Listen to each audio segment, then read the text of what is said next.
ಇವತ್ತು ಅಂತಂದರೆ ದಿನಾಂಕ 29/6/2026 ಇವತ್ತು ಎಲ್ಲೆಲ್ಲಿ ಮಳೆಯಾಗ್ತಕ್ಕಂಥ ಸಾಧ್ಯತೆಗಳಿವೆ ಅಂತ ಹೇಳಿ ಹವಾಮಾನ ಇಲಾಖೆ ಕಡೆಯಿಂದ ಎಚ್ಚರಿಕೆಯನ್ನು ನೀಡಲಾಗಿದೆ. ಸೊ ಬನ್ನಿ ಇದರ ಬಗ್ಗೆ ಮಾಹಿತಿಯನ್ನು ಈ ವಿಡಿಯೋದಲ್ಲಿ ನಾವು ತಿಳ್ಕೊತಾ ಹೋಗೋಣ. ವಿಡಿಯೋವನ್ನು ಸ್ಟಾರ್ಟ್ ಮಾಡ್ತೀನಿ. ಅದಕ್ಕಿಂತ ಮೊದಲು ನೀವಿನ್ನೂ ನಮ್ಮ ಚಾನೆಲ್ಗೆ ಸಬ್ಸ್ಕ್ರೈಬ್ ಮಾಡದೇ ಇದ್ದರೆ ಈ ಕೂಡಲೇ ಚಾನೆಲ್ಗೆ ಸಬ್ಸ್ಕ್ರೈಬ್ ಮಾಡ್ಕೊಳ್ಳಿ ಮತ್ತು ಲೈಕ್ ಮಾಡಿ. ಈಗ ನಾವು ಮಾಹಿತಿಯನ್ನು ತಿಳ್ಕೊತಾ ಹೋಗೋಣ. ಹೌದು, ಇವತ್ತಿನ ಹವಾಮಾನ ಇಲಾಖೆ ತಿಳಿಸಿರ್ತಕ್ಕಂತಹ ಮಳೆಯ ವರದಿಯನ್ನು ಈಗ ನಾವು ತಿಳ್ಕೊತಾ ಹೋಗೋಣ. ಸೊ ಮೊದಲಿಗೆ ಕರಾವಳಿ ಭಾಗಗಳತ್ತ ನೋಡ್ತಾ ಹೋಗೋಣ.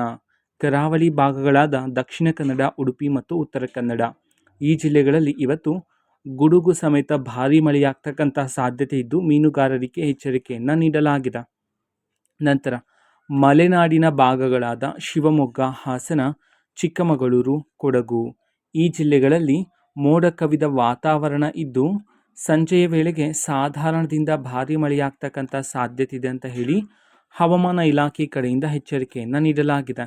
ನಂತರ ದಕ್ಷಿಣ ಒಳನಾಡಿನ ಭಾಗಗಳಾದ ಚಿತ್ರದುರ್ಗ, ಚಿಕ್ಕಬಳ್ಳಾಪುರ, ಕೋಲಾರ, ತುಮಕೂರು, ಮಂಡ್ಯ, ಮೈಸೂರು, ರಾಮನಗರ, ಚಾಮರಾಜನಗರ ಈ ಜಿಲ್ಲೆಗಳಲ್ಲಿ ಇವತ್ತು ಸಾಧಾರಣ ಮಳೆಯಾಗ್ತಕ್ಕಂಥ ಸಾಧ್ಯತೆ ಇರಲಿದೆ. ನಂತರ ಬೆಂಗಳೂರಿನ ಹವಾಮಾನ ಇಲಾಖೆ ನೋಡೋದಾದ್ರೆ ಬೆಂಗಳೂರಿನಲ್ಲಿ ಸಂಜೆಯ ವೇಳೆಗೆ ಗುಡುಗು ಸಮೇತ ಭಾರೀ ಮಳೆಯಾಗ್ತಕ್ಕಂಥ ಸಾಧ್ಯತೆ ಇರಲಿದೆ. ನಂತರ ಉತ್ತರ ಒಳನಾಡಿನ ಭಾಗಗಳಾದ ಬೆಳಗಾವಿ, ಬೀದರ್, ಯಾದಗಿರಿ, ಕಲಬುರಗಿ, ವಿಜಯಪುರ, ಬಾಗಲಕೋಟೆ, ರಾಯಚೂರು ಈ ಜಿಲ್ಲೆಗಳಲ್ಲಿ ಮೋಡ ಕವಿದ ವಾತಾವರಣ ಇದ್ದು ಕೆಲವೆಡೆ ಹಗುರದಿಂದ ಸಾಧಾರಣ ಮಳೆಯಾಗ್ತಕ್ಕಂಥ ಸಾಧ್ಯತೆ ಇರಲಿದೆ.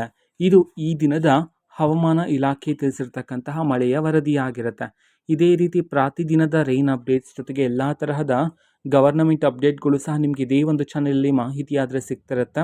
ಅದಕ್ಕೋಸ್ಕರ ಚಾನಲ್ಗೆ ಸಬ್ಸ್ಕ್ರೈಬ್ ಮಾಡ್ಕೊಳ್ಳಿ. ಮಾಹಿತಿ ಇಷ್ಟ ಆಗಿದ್ರೆ ನಿಮ್ಮ ಫ್ರೆಂಡ್ಸ್ ಆ್ಯಂಡ್ ಫ್ಯಾಮಿಲಿ ಮೆಂಬರ್ಸ್ಗೂ ಸಹ ವಿಡಿಯೋನ ಶೇರ್ ಮಾಡಿ. ಜೊತೆಗೆ ಚಾನಲ್ಗೆ ಸಬ್ಸ್ಕ್ರೈಬ್ ಮಾಡಿಕೊಂಡು ಸಪೋರ್ಟ್ ಮಾಡಿ. So thank you. ಬಾಯ್.